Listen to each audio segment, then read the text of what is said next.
Chapter 30. The Permanent Centre of Gravity.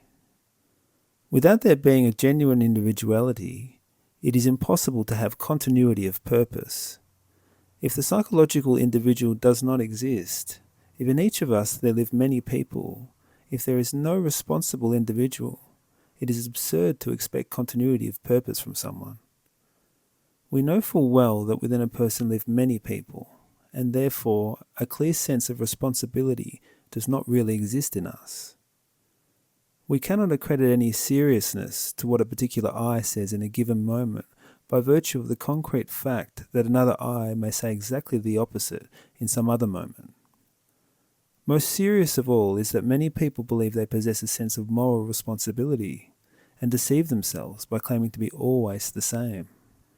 There are people who, at some moment in their lives, come to the Gnostic studies, radiant with eagerness, enthused with the esoteric work, and even swear to consecrate the whole of their existence to these questions. Unquestionably, all the brothers and sisters of our movement even come to admire such an enthusiast. One cannot but feel great happiness listening to such people, so devoted and absolutely sincere. The idyll, however, does not last very long. One day, for some reason, just or unjust, simple or complex, the person leaves Gnosis, thus abandoning the work. To set things right, or trying to justify himself, he joins another mystical organization and thinks then that he is doing better. All this coming and going, all this incessant changing of schools, sects and religions is due to the multiplicity of I's within us, which struggle amongst themselves for their own supremacy. Since each I has its own criteria, its own mind, its own ideas, this changing of opinion, this constant fluttering about between organizations, from ideal to ideal, is absolutely normal. The person himself is nothing more than a machine that just as easily serves as a vehicle for one I as for another. Some mystical I's deceive themselves after having abandoned one or another sect, and end up believing themselves to be gods. They shine like fatuous lights, and finally disappear. There are people who appear for a moment in the esoteric work, and then, in the instant that another I intervenes, they completely abandon these studies and allow themselves to be swallowed up by life. Obviously, if one does not struggle against life, one is devoured by it, and rare are the aspirants who really do not allow themselves to be swallowed by life. With such a multiplicity of I's existing within us, a permanent centre of gravity is unable to exist. It is absolutely normal that not everyone intimately self-realizes.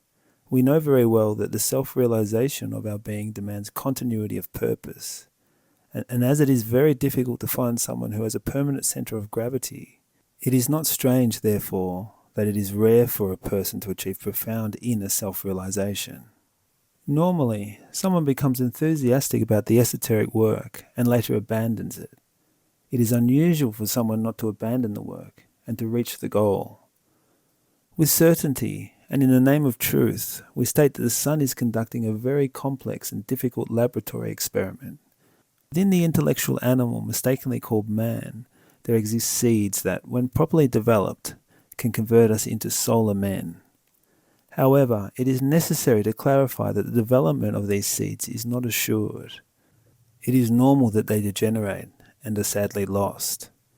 In any case, the above-mentioned seeds, which have to convert us into solar men, need an adequate environment, for it is well-known fact that the seed in a sterile environment does not germinate, it is lost.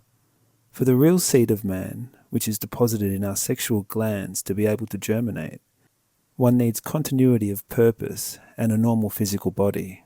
If scientists continue experimenting with the glands of internal secretion, any possibility for development of the aforementioned seeds will be lost. Although it may seem incredible, the ants have already passed through a similar process in a remote past epoch of our planet Earth.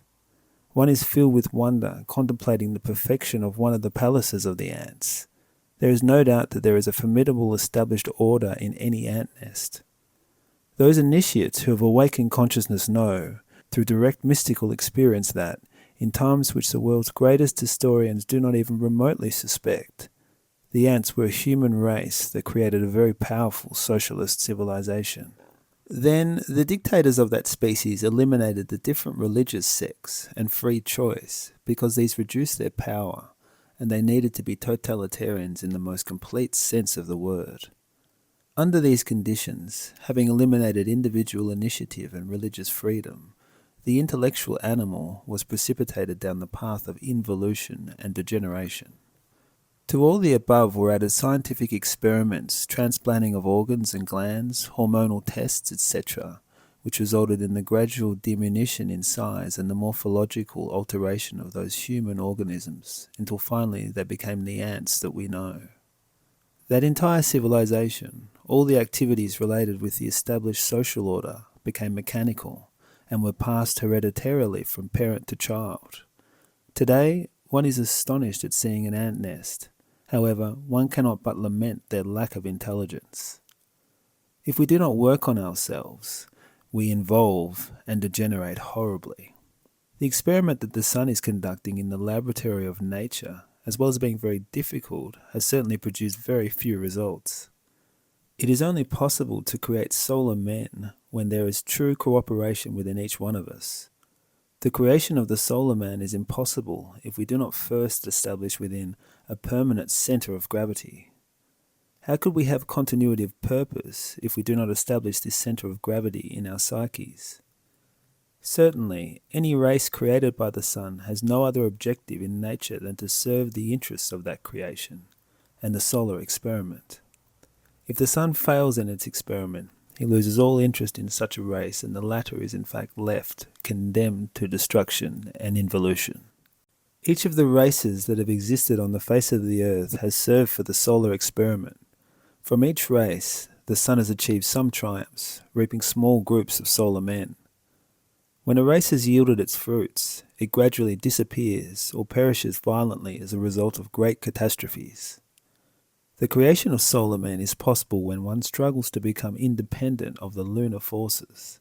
There is no doubt that all those eyes that we carry in our psyche are exclusively lunar. It would not in any way be possible to liberate ourselves from the lunar force if we did not previously establish a permanent centre of gravity. How could we dissolve the totality of the pluralized I without continuity of purpose? In what way could we have continuity of purpose without previously having established a permanent centre of gravity in our psyche?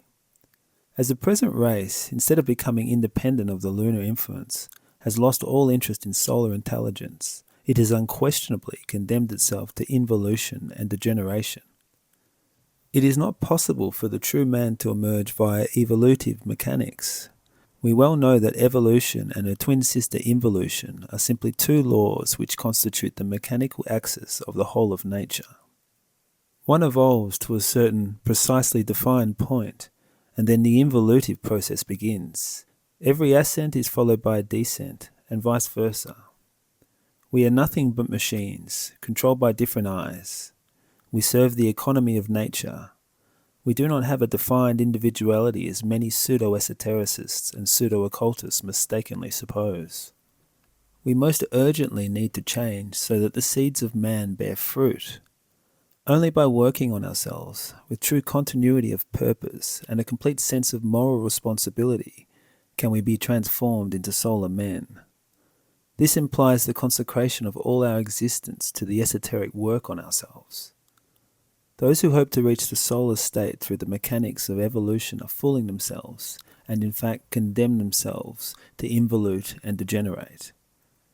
In the esoteric work, we cannot afford the luxury of vacillation. Those who have changeable ideas, those who today work on their psyche and tomorrow allow themselves to be swallowed by life, those who seek evasions and justifications to abandon the esoteric work, will involute and degenerate. Some postpone the error, leave everything for tomorrow while they improve their economic situation, without taking into consideration that the solar experiment is something very different from their personal viewpoint and familiar projects. It is not so easy to become a solar man when we carry the moon within us. The ego is lunar. The earth has two moons. The second of these is named Lilith and is located a little farther away than the white moon.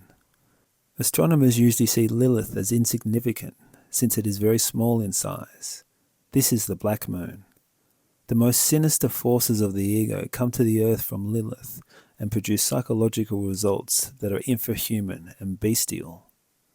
The crimes in the news, the most monstrous assassinations in history, the most unsuspected offences, etc., etc., are due to the vibratory waves of Lilith. The double lunar influence represented in the human being through the ego which we carry within makes of us true failures. If we do not see the urgency of dedicating our whole existence to the work on ourselves, with the purpose of freeing ourselves from the double lunar force, we shall end up being swallowed up by the moon, involuting, degenerating, and each time more and more within certain states which we could well classify as unconscious and infraconscious. The gravest part of all this is that we do not possess true individuality. If we had a permanent centre of gravity, we would really work seriously to reach the solar state.